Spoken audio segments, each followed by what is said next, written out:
I've never seen such an impressive man before. He skillfully put down many cement slabs to create a walkway in the water channel. He also crafted a platform on either side of the pathway, right on the water. At the same time, he constructed a brick wall that sliced through the canal. It was only at the end that I truly grasped the meaning of a master among common folk. The wall was meticulously built using bricks in a staggered pattern. Its height had to match the canal's water level. The groove left in the middle was the project's vital feature. After all the bricks were in place, he sealed the wall with cement. This was to ensure it would stand strong for years to come. The man understood that even a great wall could be undermined by the smallest flaw. So, he worked with exceptional care and precision. He covered one side, then the other, until both sides were perfectly smooth. Above the groove, he positioned 2 bricks with channels. Below them, he started working on a crucial element of the project. First, on one side of the wall, he set 2 cement boards along the groove. Then he used bricks to build triangular strictures on these cement boards. By now, you might have guessed what he was creating.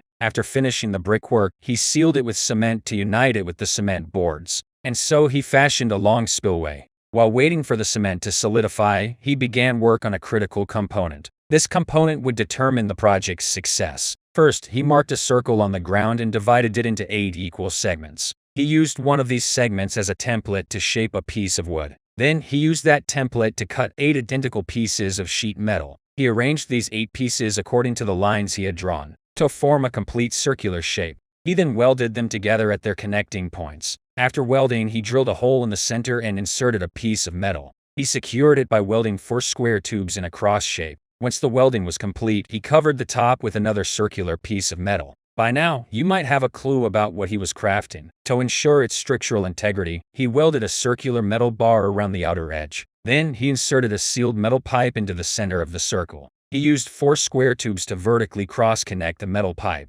After the welding was complete, he covered the top with another circular piece of metal. With this, he had completed the turbine blade for a water wheel. Now, he needed to assemble it with the support structure. By now, you probably know what he was making. Yes, it was a small hydroelectric power station. He intended to use this power station to generate electricity for the village. It was a significant project for the village, and he approached it with great care. As a result, he was meticulous in his work. Soon, the turbine and support were securely connected, and they spun smoothly during testing. The turbine was placed on the water platform with the blades in the spillway. Everything was in place for the water storage test to evaluate the power generation. When the gate was opened, rushing water flowed into the spillway, turning the turbine. The turbine's rotation drove a generator using a belt. The electricity generated not only lit up light bulbs but also powered a fan. The villagers cheered as they saw the power station working smoothly. The bricks he had placed earlier were part of an automatic gate mechanism. With everything ready, they could now store water for power generation.